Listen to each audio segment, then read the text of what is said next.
They say money makes the man, but does it? For generations, men have been taught that their worth is tied to their wallets, that providing equals manhood, which is true. But what happens when money runs low, or when success becomes the only measure of value? In today's episode of Forefathers, we're unpacking the complicated relationship between money and manhood, from the pressure to provide to the lessons we never learned about financial literacy, and the balance between building wealth and building identity. This conversation isn't just about money, it's about what truly makes a man rich. Today we're joined by James, a man with deep insight into the psychological makeup of men. James, thank you so much for joining us. Before we dive into the conversation, please introduce yourself and share a bit about your journey. Cool, bro. Thanks for having me. I'm James. I'm a researcher. I mainly focus on how AI affects the labor markets, African labor markets. I look at how AI affects the educational sector, and I also study men and violence. And so I publish along and speak along those ideas. Just happy to be here. Thanks a lot, James. It's really good to have you here. And I think this conversation particularly is one that is going to add so much value into people's lives, because when we think of manhood, it's always synonymous with money. It's always synonymous with being a provider. And as we mentioned, being a provider is essentially in the core of being a man, right? But I would just like to hear your definition of what, when we speak of provision from the manhood standpoint. And just to give you context, in the first two episodes of Forefathers, the guests that we had on, what we came to a conclusion about provision is that it's more than just financial. It's also got an emotional aspect that's added onto that the man now needs to be emotionally available for his family, his friends, and for his partner as well. I just wanted to find out from your perspective what you view provision as when we speak of the man. I think what I view provision as, I do include the monetary aspect of it, the resource aspect of it. I think there's no real escape from that. I do think emotional, even though I think maybe I'll phrase it security, Gotcha. right?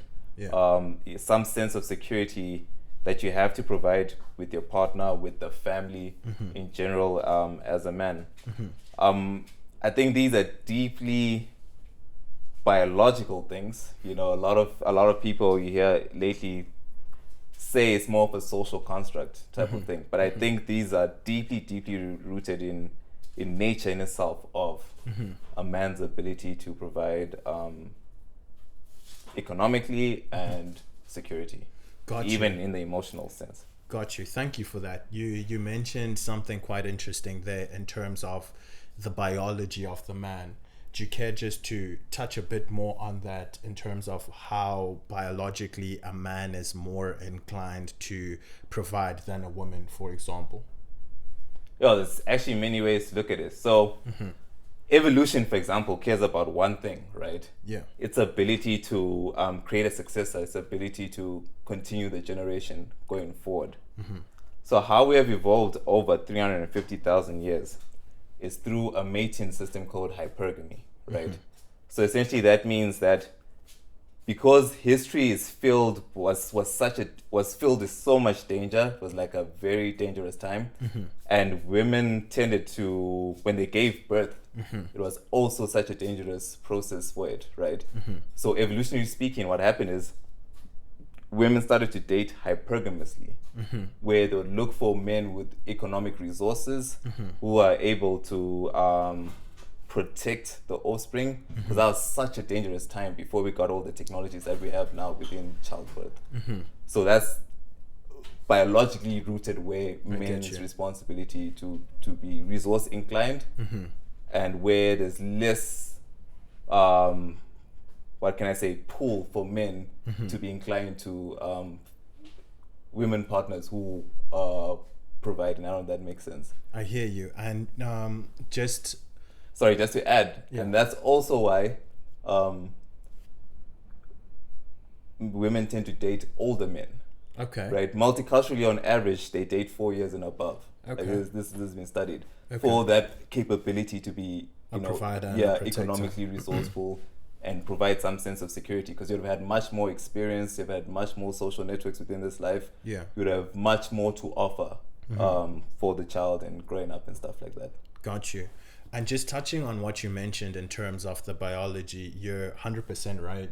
I think if we think about it practically, in the olden times when the woman was pregnant, she's incapable of going out to hunt.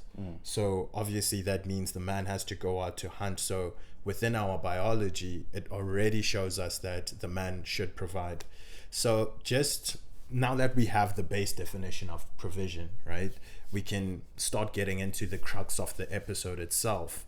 So what I wanted to just find out from you is, when you were growing up, what messages were passed down to you, either spoken or unspoken, about money and what it meant to be a man? Yeah, so I think for me, my dad didn't verbally say lessons, or maybe I was too much of a rowdy teenager to listen. But he embodied.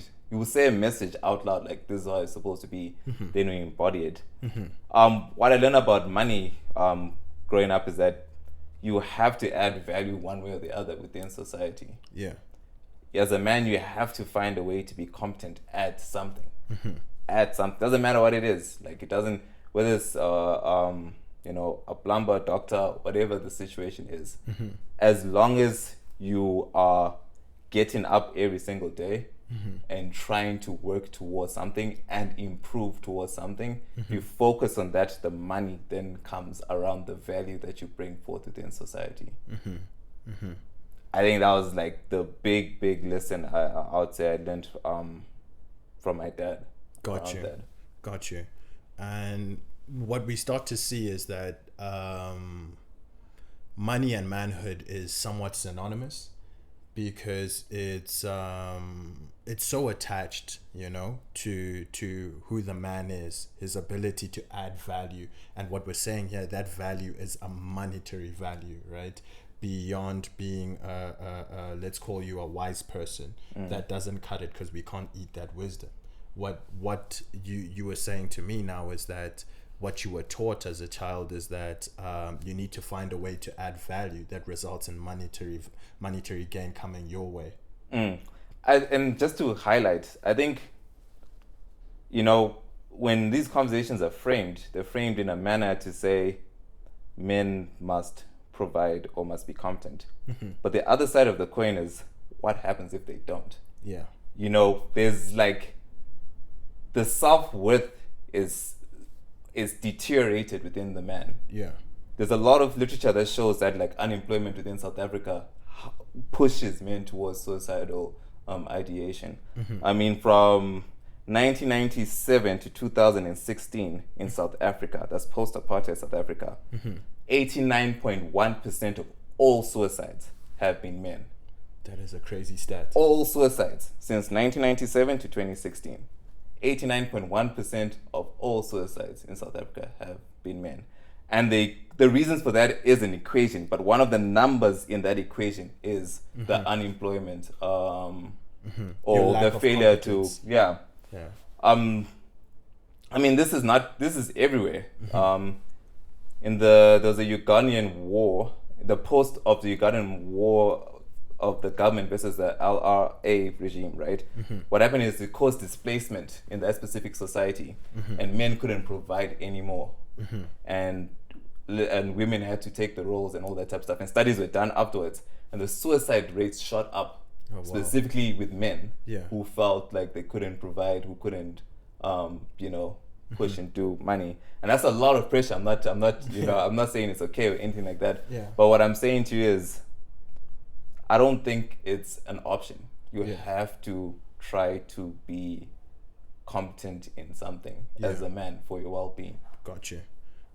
And thank you so much for highlighting that. I think we'll definitely get deeper into the other side of the coin in terms of how not being able to provide, or when money is low, how that might feel like you're losing your purpose because you identify as a man, and as a man you identify as a provider, right? So which means that when you're unable to provide, that can cause, for lack of a better term, an existential crisis, you know, and it can drive people to suicide. So the purpose of, you know, this platform and this episode in particular is, how do we cope when the money is low? How do we cope when we've lost the job? How do we start to view ourselves as the money is not attached to our identity?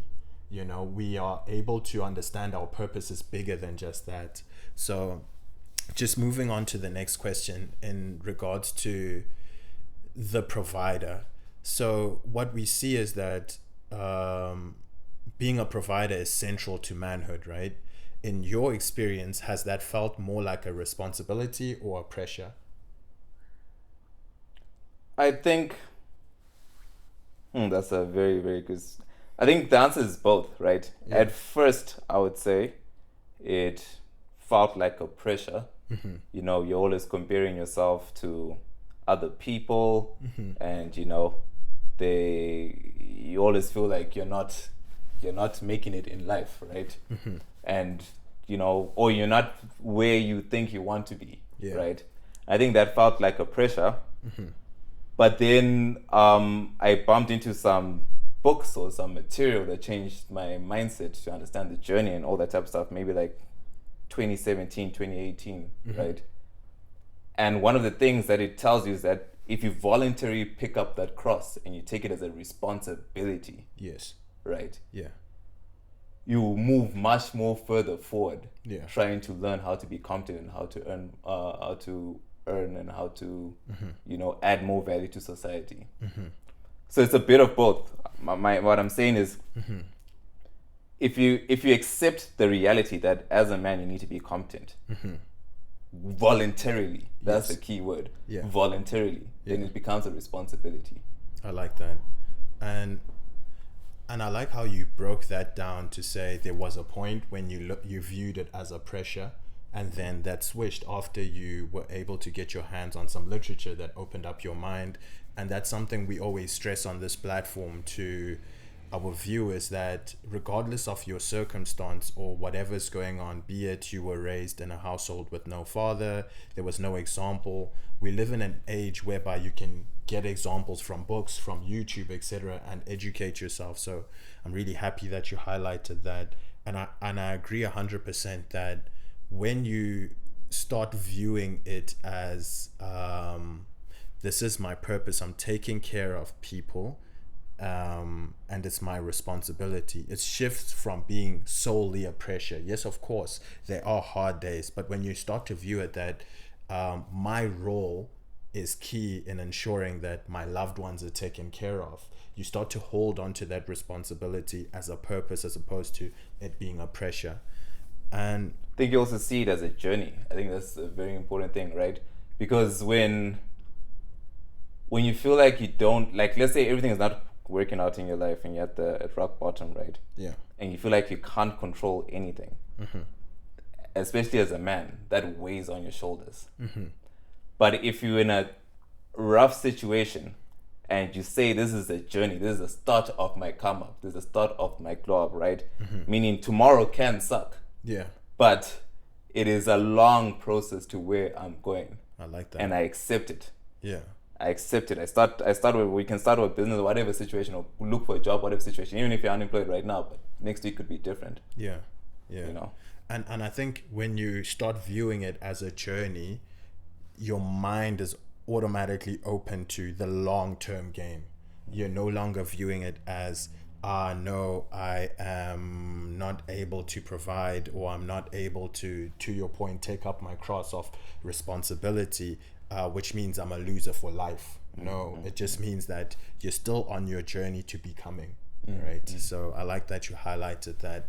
And then if we can go back a couple of years and look back in your earlier life, what are some of the lessons you wish you had been taught about money at that stage? I think I would love to be taught that chasing money or thinking money externally from you may not be the best way to view it. I think the way I think about it now is money is part of my ecosystem as a human being of what I can give out and you know, how much value I can give out within society. So my ability to earn money depends on my skill set, is what I'm basically saying, right? If I focus on my skill set, if I focus on me and educating myself better, learning to do more, right, for other people, then money will harmoniously come towards me. I hear you. I don't know if that makes sense. It does. Sorry, you wanted to say? No, I think, yeah. Just building onto that, when you start viewing it as such, you are no longer limiting yourself to live with a scarcity mindset. To say money is always fleeting, I have to chase it, or I have to hoard it because it's fleeting. You no longer live like that. You're now living at a point where you understand that money is always going to come if you're adding value into society. So when you start sharpening your skills in terms of the value that you bring, that is gonna X that amount of money that you're getting, right? So I think a lot of people have a scarcity mindset of viewing money as something that's always fleeting, something they always have to chase, or something they have to hoard, which both approaches are not right. I think I really lean more towards what you just mentioned in terms of living in such a way that the goal is to add value to your community and to the public at large. And as a result, money is going to come. I think it'll even change your behavior, right? Because if you see money as a fleeting thing or an external thing from you, is like get into quick risk schemes, like, you know, get into I don't know, gambling, or you get into things that are not to do with your identity, right? But if you see it as part of you, this is how you end up changing your behavior to watching YouTube channels, to maybe if you're doing a certain skill, you want to learn how to, I don't know, edit, you know, learn how to be an editor, right? When you realize that the amount of money I earn is dependent on me and my identity, it changes your behavior and how you move within the world. Yeah, that's powerful. And just to add on some of the lessons that, you know, that I also wish that I was taught when I was growing up is just, firstly, the silence around money when we were growing up, not discussing monetary subjects. It was kind of like speaking about money was a bit taboo. You know, I wish from an early age we had open conversations about money, because it would also teach me when I get to this age or when I start my career that it's not taboo to negotiate your salary. You see, but because if there's a silence around money, you're obviously gonna carry that on into your life. So those are some of the things that I definitely wish, you know, were passed on, to have very normal conversations about money, as opposed to viewing it as something that's taboo. And also just in regards to saving money, I think the general consensus was work hard, get a job, get paid, you'll be fine. You'll be good. You know, whereas it was supposed to be work hard, get a job, and when you get a job, X amount is supposed to be saved, X amount is supposed to be invested, you know, because those very basics, they literally catapult you in your life because it's something that you learned early, whereas now having to unlearn all those things and now learn new skills is something that could have been avoided, you know. And I think that's our responsibility to carry that mandate forward, because I mean, from my parents or from other people, it looks to me like they're the first ones to get money, right? Yeah. So they don't necessarily even understand how to talk about it, or to you know, to educate, or they're just paying the bills, you know. That's all they did in their childhood. Maybe they were not as wealthy or as privileged. So once they came up, they didn't speak about it. They didn't know how to speak about it, you know. And I think for us now that we're in this position, we can learn from the past going forward. You know, we should definitely pass it down. I hear that, and I like that. Yeah, so we've spoken about what we wish we were taught when we were younger about money. But now, when we look at financial literacy, what do you think the lack of financial literacy, or how do you think the lack of financial literacy affects men's confidence in relationships as well as their decision making? I think it directly affects the decision making, right? Because a lot of people are not taught how to handle money, or when to save, how much to save, what to invest or whatnot. So they just spend money there and then, like, and live check to check, right? And that affects your ability to make financial decisions, especially after a long time you've been working in a post and you see that you have not necessarily progressed. You know, you don't have anything to show for it or whatnot. Like, I was thinking in my undergrad days, because I did have like jobs here and there, right?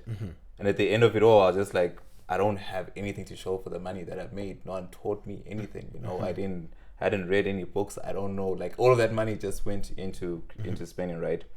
And I think that does affect your confidence, and that does affect your relationships, because you're more prone to make mistakes, right? You're more prone to not make adequate decisions to make you grow, if that makes sense. But yeah. No, that makes a lot of sense, that if you are not equipped with financial literacy, your decision making will be poor, which leads to you spending all that you've earned, and you get to a point where you look around and you're like, I'm working so hard, but why don't I have anything to show for it? And just building onto that and touching on relationships, what we do know is that in most cases, the reason why couples separate is because of financial matters. Because what happens is you are not able to manage your money, and that leads to you missing bills, that leads to broken trust. So in some cases, money leads to divorces more than infidelity does, as crazy as that sounds, but that's the reality. And just to add on to that, there are studies that show that when a woman earns more in the household, those relationships report lower satisfaction than when a man earns more in that household. That's very interesting. Yes, this is really, like, you know, this thing is deep. Yeah, it is. Which just goes to show that, so are we saying that as a man, you shouldn't have a partner that earns more than you? I'm not saying that. Yeah. I'm just saying, as of the literature, you know, there's studies, that's what some studies have shown. Yeah. I think it's all about how you view yourself as well. Yeah. You know? Yeah. I don't think there's anything wrong with necessarily a woman or your partner earning more than you. Just a lot of these studies report men's self-worth like deteriorating completely, right? Because of that. Yeah, feeling useless, you know, or not having purpose, which is very central to a man's being. Yeah. The ability to have a purpose to something. I mean, some people argue that's only true because of the current culture we live in. But that's what the studies are reporting. Yeah, I don't know. That's what the studies are reporting. Got you. I'm just a messenger. Got you. And just touching on confidence, I think if you are not able to manage your finances, it will affect your confidence in that you're not able to keep the promises that you set out for yourself. And the more you break those promises, the less you can trust yourself. The more you feel miserable because you can't trust yourself. And because your confidence is low, the way you view yourself now, it deteriorates, and it affects how you interact with people. So which inadvertently pours into your relationships with your partner, with your circle, etc., etc.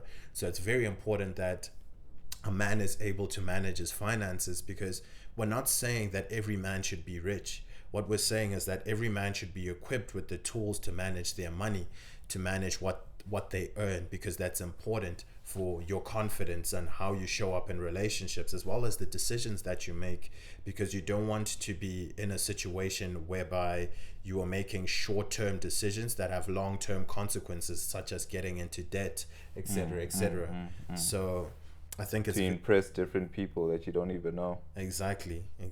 So that's definitely something that we need to equip ourselves to understand how to manage our finances better. And in regards to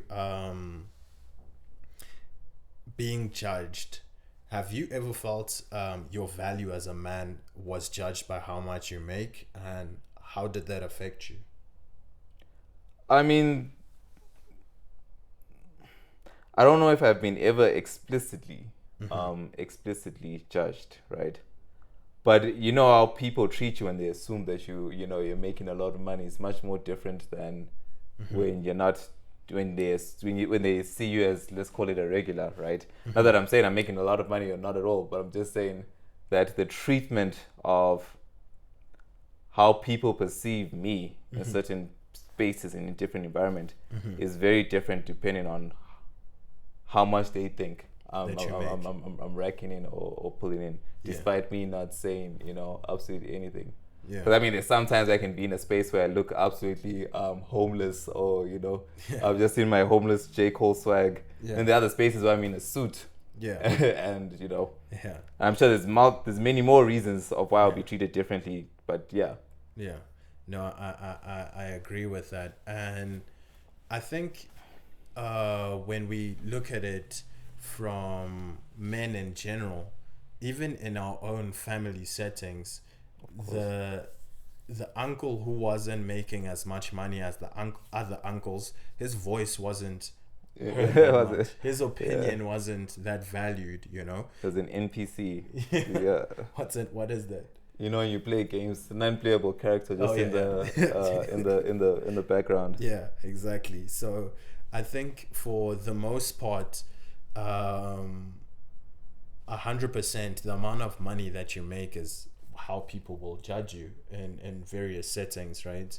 And how that affects people means that it affects how you look at yourself now, because you feel like you're not valued, and I think practical ways of avoiding those things is allowing people to be regardless of their bank account, allowing people to contribute regardless of how much they're making, because some of the lessons that you learn are going to come from people who are not doing as well as you, so it's very important for us to be able to value everybody beyond how much they're making.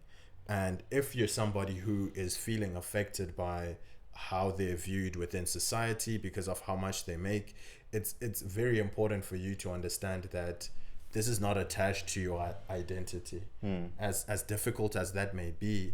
But it's important for you to still understand that you are someone who brings value in other ways, because I think once you fall into that loophole, it can be quite depressing, to feel like, no, I'm not of any value in my community or my society because I am not earning X amount of money, which is very, very dangerous. And in terms of some of the unhealthy money habits or beliefs that men tend to inherit from family, culture, or society, what are some of those that you've experienced, or some that you've seen others succumbing to, etc.? I've seen, fortunately it's not in my family, but I've seen alcohol really, really drain people's pockets, and they learn that from their pops, learn that from, you see your boys, like, even like you hear your boys spending like 10K, not one person, like all collectively getting bottles, like there's like 20 niggas or whatever situation, right? Like in a bar, in a club, or on alcohol, or on, I've seen you learn from your uncles, let's call it womanizing, right? That's gonna drain you. That's gonna drain you, because especially, in the South African context where there's a lot of broken homes, right? You don't learn the nuclear family structure. I think the stat is crazy, like something like 60-70% of black children don't live with their biological father, something crazy like that, right? So you see womanizing, you see broken family structures, you see alcohol abuse, you see all this type of stuff. These are all things that are going to kick your wallet when you grow up. These are all things that are going to drag you down when you grow up. You're seeing reckless spending. You're not seeing discussions between let's say guardians or parental guardians and strategizing on what to buy, how to handle money for the household. So you learn all these bad habits. Yeah, that's what I've seen. As for me, I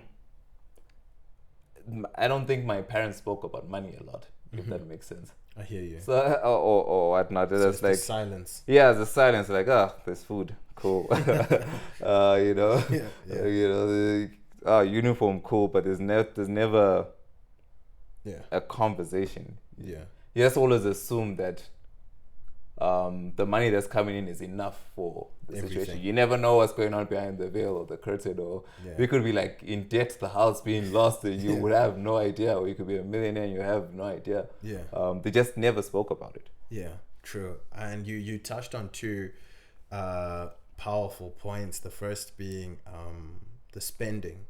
What we notice is there's times where men spend to prove their worth. So you will purchase something just to show out, to show that I am a person of status, you know, which is obviously not the wise move to make, because now you are buying things to impress people that you highly more than likely don't even love, people that you don't really care for, and you are spending a lot of your hard-earned money just to, you know, to show your worth or to show that I am successful, whereas that may not be the case. And I was reading somewhere where it speaks about that could also be, if we speak particularly for Black people, is because a lot of times we're new to money. So when you're new to something, you want to show that I have, right? So you always feel the need to make a point to show or to impress. And then the other one you mentioned, which we touched on earlier, is the silence. And 100% that affects you later on in your life, because now it just feels awkward when you speak to other people about money, when in actual fact it should just be a normal conversation, you know? You know, actually having this conversation just made me realize that I've never called my dad to ask about financial stuff, you know? Yeah. And I can imagine if I did, you know, I would have been saved from a lot, you know? Yeah. Like he did give me books to read, like Richest Man in Babylon, right? That's a great financial book. Yeah. But yeah, I'm just having this conversation. I'm like, if I could go back 10 years, I would have called Pops. You know, as you're saying that, I'm also realizing I've never asked my dad for financial advice. Just like out here, I'm just living life on the internet, Yeah. But that's like, you know, talking to you, like that's a crazy resource. I'm just thinking out loud, like that could have been a ridiculous resource, and I guess it still can be. 100%. You know. Yeah. But yeah, that's shocking. Very, very shocking. I think it's something that we all need to tap into, just in terms of how we should save, how much we should save, you know, how much we should invest, what to invest in, what he did with his money, you know. I think there's a lot of things that we can learn from our fathers and the resources we have available to us, the people in our lives that and their mistakes, like True. what, like, you know, and their mistakes, like what should you do and what should you not do. But I also wanted to touch on the men show out financially to strangers.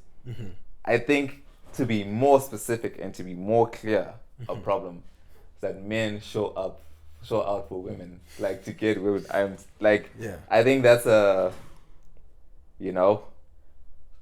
serious pocket trainer. Yeah. Especially if you rotating, like you're going crazy, right? Yeah. You'll be shocked that maybe after a year, if you had saved that money or used a fraction of that money, you could be much further than you would be. But you're falling into the trap of your desires right now, your flesh desires right now, right? And you're gonna lose money that way. And that's also because we're not taught as men to, like, I don't want to say keep ourselves from womanizing, you know? We're not taught discipline. That's that's the term. We're not, as men, we're not taught discipline, and we live in a culture, whether it's our music, whether it's our videos, to womanize. And I think if you want to solve your financial problems, I think that's, for a lot of men, that's a big part of it. I know a lot of brothers who, you know, who has lost a lot of money. So, and you're very right. Like, the conversation of discipline doesn't come to men. It's yes, maybe in a very small fraction of men are taught to be disciplined when it comes to women, etc. But I think that lesson is more stressed on the women's side. But for us, if anything, for men in their circles, it's bragging rights, right? Yeah, encouraged. It's encouraged, and like you said, within the culture that we live in, it's something that we see everywhere in the music we listen to, in the videos we watch, the movies we watch, or even the books that we read. So it's something that we have to unlearn, that there is no need to be spending so much money on all of these people. If anything, settle down, get a partner, and build like that, because at least now all your efforts are centered. It's not all being wasted away. But don't be a husband too early, I would say. I know a lot of people who started playing the father-husband role way too early, and that also drained their pocket. I don't know if that makes sense. Not officially husband. Yeah. But I'm just saying, you end up adopting someone's daughter.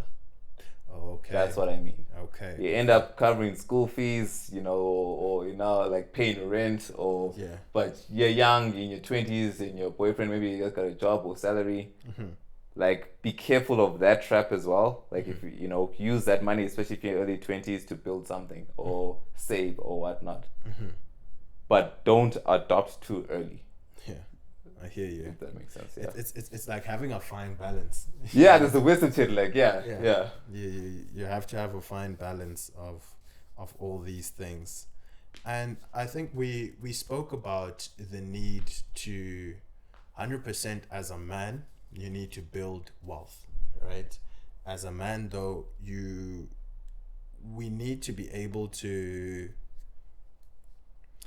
What do you feel? How do you feel like it looks to build wealth without letting money define your identity or self-worth? I can tell you how I did it. So for me, it boils down to two things. The first thing is God, right? I truly, truly, truly believe I'm nothing without God. I know I'm nothing without God. I know I've lived two lives, one pre-God, where I achieved absolutely nothing. Yeah. In fact, I achieved last place consistently. Yeah. And then post-God, where it wasn't necessarily about achievement. Everything just came it's continuously coming, as long as I continuously have a relationship with Him. So put your value, or my values, within God. If God cuts me off His chai, like I'm. And the second thing is, for me, I'm not interested in the money itself. I'm more interested in being the best in my field, in what I do, right? So whatever space I'm in, I see the dominance hierarchy, like what are the people on top doing, and I try to be as competent as possible. And my value and identity is based on the goals that I hit, not necessarily the money that comes in. And I believe with this strategy, money will continuously come in. That's how I'm doing it. So it's not even about the actual rand amount. I don't necessarily care about that. It's about, is this goal bigger than last year? Or it's 6 months, actually, because I have a 6-month period of, am I progressing? Yeah. So if you attach your value with the goals, and God, and not the money, because for me, money is just a scoreboard. It's just a metric, right? If you attach yourself to those two things, even when I'm broke, I know I'm good. Or what did Drake say? He sees this like BTC could be down this week, but up next week. I was saying, I know I'm good, because I know I got to pray, God, right? And I know my skill set will make sure I'm up again. In the future or whatever. Yeah, that's very powerful. That what I like is you're giving very practical ways for people who have attached money to their identity, of how to detach, to say, look, how you should look at it is, for you in particular, it's God as well as your goals.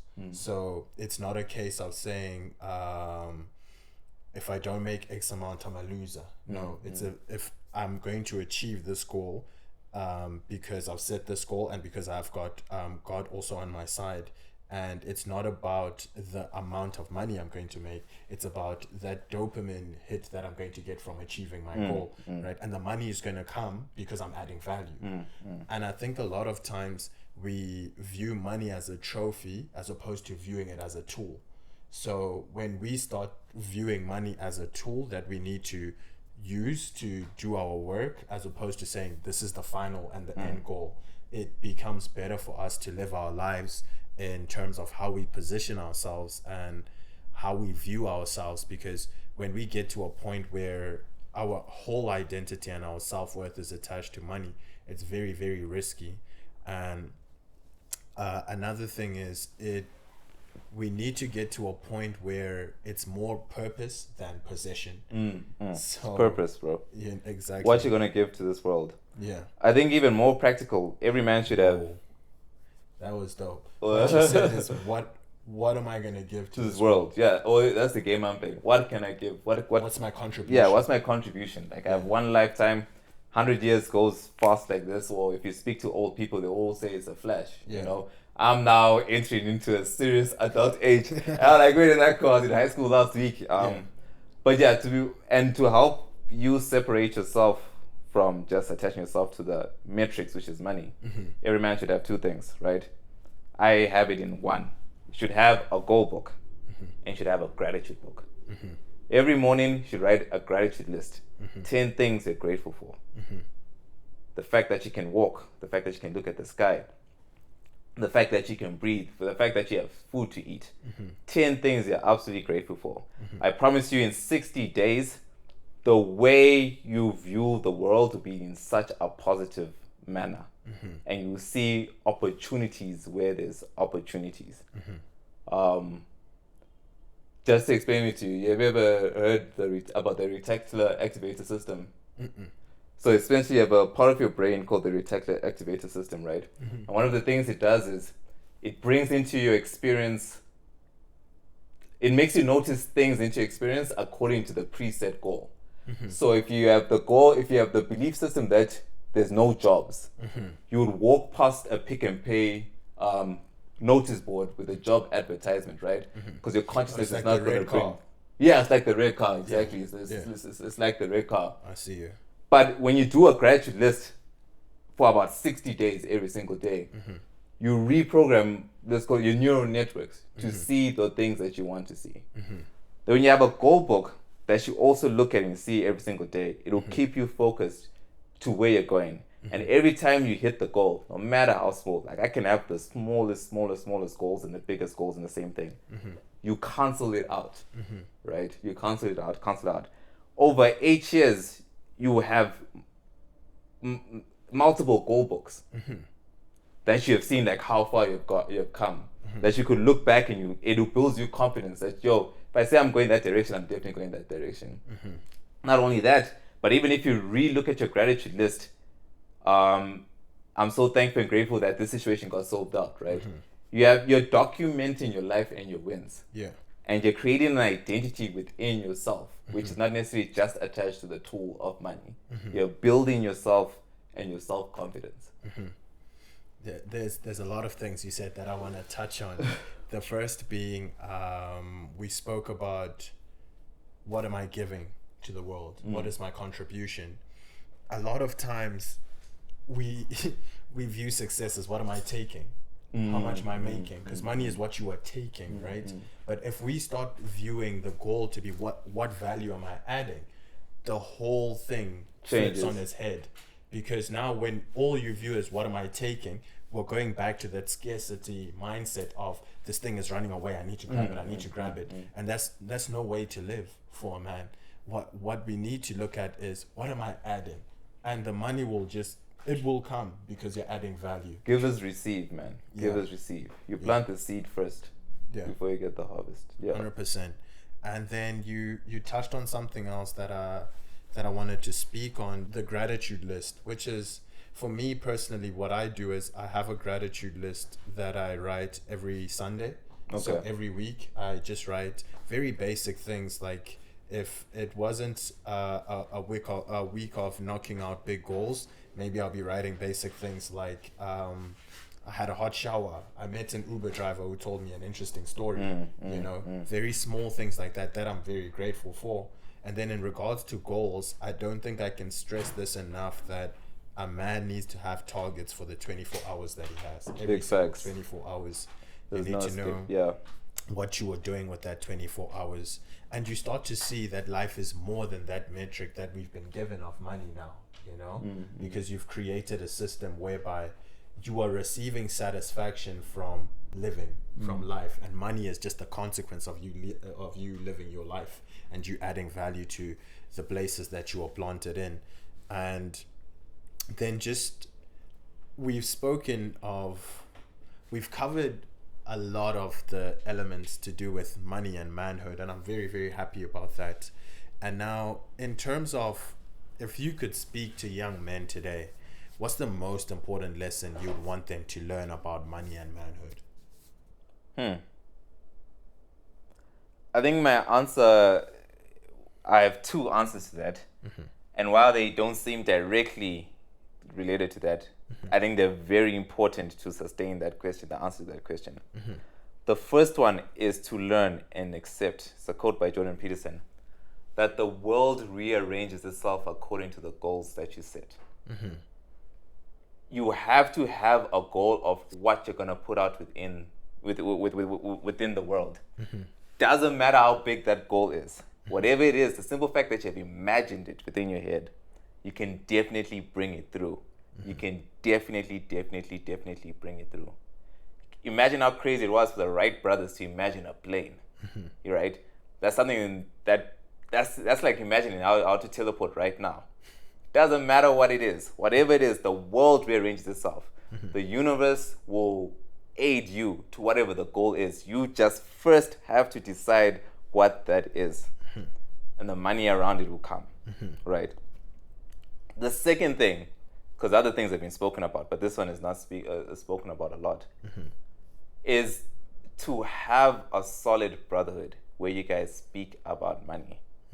So have a solid brotherhood where if you are down, other people will lift you up, right?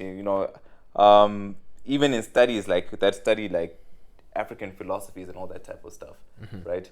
I want to say Soto tribe. I want to say the study happened in Soto. My memory is evading me, but essentially they have a thing where if a man is broke, like he doesn't have any financials and whatnot, the men come together and they support him because they understand the value, like the self-worth that he's going to lose. So the community is specifically conscious to make sure that doesn't happen as a suicidal prevention method within that specific community. And I think in today's time, there's a concept called the friendship recession. A lot of men are lonely, and it hits women and men, but there's a specific weight specifically on men. Find your brotherhood, speak about money, build together. You guys are resources for towards each other. Bounce off ideas with each other, and how you guys as a group is going to add value to the world. Yeah, that's powerful.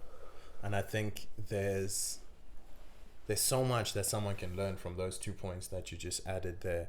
And I'm someone who believes that Napoleon Hill, I live by one of his quotes. He says, what the mind can perceive and conceive, the mind can achieve. Facts. And he even takes it as far as saying, if you can imagine a star galaxies away and be convinced and have conviction that that star exists, that star will exist. You might not see it in your lifetime, but later on they'll discover that, there's a star here.